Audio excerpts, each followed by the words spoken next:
Hey Trey, when you think about just the 2019 season, when you guys won the wild card with the Nationals and went on to win the World Series, how do you see that same thing, the ability and just momentum from that, how that can carry over for this team this year? Yeah, I was telling some of the guys in the clubhouse, it's the wild card is really good and really bad. Either going home or you basically get kind of a warm up game for the next series. So you got to take care of business, and it's tough. You're playing good teams, so you don't want to be in the wild card. But I think if you win that game, I definitely think that helps you going into the series, just getting reps and staying in the swing of things. Go to Jane. Hi Trey, Janie McCauley from Associated Press. Dave kind of hinted that he talked to you a little bit about the Giants-Dodgers rivalry. What have been your impressions in the short time you've been in LA, and in September the series here was pretty a good glimpse of what you might see. I think grew up a baseball fan, obviously. Just appreciate the game, and it's those few crazy rivalries in sports where it's Red Sox Yankees, and then it's probably Giants Dodgers, and maybe a few others that really stand out. So to be a part of it is pretty cool. Those games were electric. Blows my mind that I never met in the postseason. I couldn't believe that when I heard that. But I think a lot of that last series we played, I think it'll be a lot similar games this next week, and hopefully we can get the job done. Go to the gentleman in the gray shirt at the back.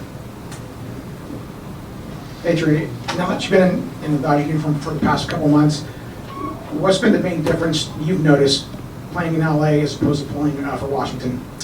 The amount of fans. The fans in Washington were great. Had a great time there, loved it there. But going on the road and hearing a pretty decent portion of the crowd cheering for you is a little weird. I had a little lapse earlier when we played the Cardinals. I thought the left fielder caught the ball because the fans made a loud noise and I almost ran off the field, but it was the Dodgers fans cheering because I hit a ground rule double. So I think that's kind of weird to me, is traveling to other stadiums and having a good portion be rooting for you as opposed to against you. I think that's the one thing that kind of sticks out. But just fans in general, playing at Dodger Stadium is unbelievable. Having 50,000 almost every single night, and just the energy is electric. Stay in the back, the gentleman with the red mask. Yeah, Trey, obviously Logan Webb has been one of the best pitchers in the second half. What will be key for you guys to kind of get to him early in the game?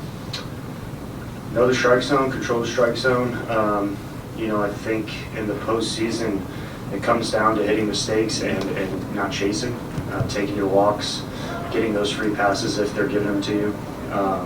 Some days they're there, some days they're not. But if you can get a couple of runners on for walks or whatever it may be, and then you do get that one hit, that means a lot more than trying to string two singles together or multiple hits a little bit harder. So just controlling the strike zone, and I think over the series, I think whoever does that best will probably come out on top.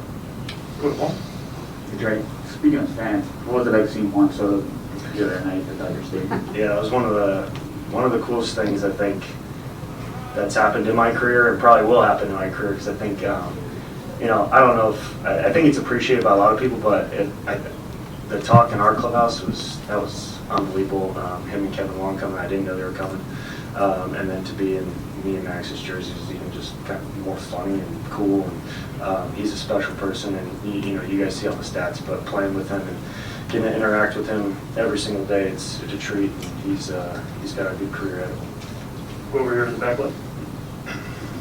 Hi, John. I just wanted to ask here, so your impressions of Brandon Crawford, and as somebody who's played a lot of shortstop, just what you watch when you sort of see him across the line. Stud. He's just a good player, man. He does everything.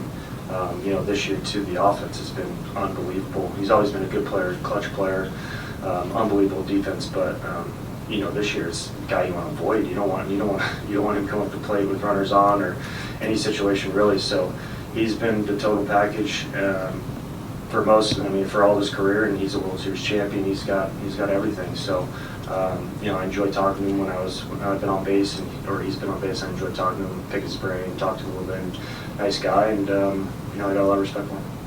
Go to Jorge. Trey, did Juan follow you here? I hope so. Might have helped with the win last time, so hopefully he's at this series as well. And, I don't know. He hasn't texted me, so don't be surprised. When it comes on the field, do you find yourself changing maybe your mindset on the bases when you're hitting third as opposed to leading off? Oh yeah, always. I think for me when I'm on base, there's so much more that goes into it than just your fast steal. You know what I mean? So you can look at it however way you want, but I'm the one out there, and I feel like sometimes the risk doesn't outweigh the reward, or vice versa. And I'm always playing that game in my head: the score, situation, who's behind the plate, who's on the mound, just different things, and make my decision and I'll live with it. Go back to the left. So just a quick Crawford follow-up. You mentioned just picking his brain when you're on the bases. Those conversations can be pretty quick. Have you ever gleaned anything helpful? And for me, it's just like it's seeing who they are as people. I think that says a lot about you and how you play the game. And you think you know a guy because you see him across the diamond or on highlights on TV, but until you actually talk to him, you don't know what he's like. So. He's just one of those people that I enjoy talking to.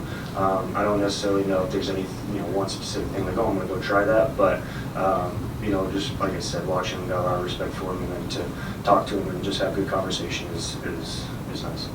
Go back over to Juan. Hey Trey, kind of every starting pitcher has a different demeanor on the mound. Obviously Max is always angry, but what's Walker Buehler kind of like when he's on that mound? I think he's similar to Kershaw and Max. He has that intensity and that fire, but I think he talks a little bit more in the dugout and is willing to communicate a little bit more and I guess be personable during his start. But that fire's there, that competitor's there. That's why he's good. That's why he's great in the postseason, and that's why he's a champion as well. And that's why he's consistent. He goes out there and gives you innings and keeps you in the ball game. And he's got a lot of that same fire that those guys do. All right, thanks for your time, Trey.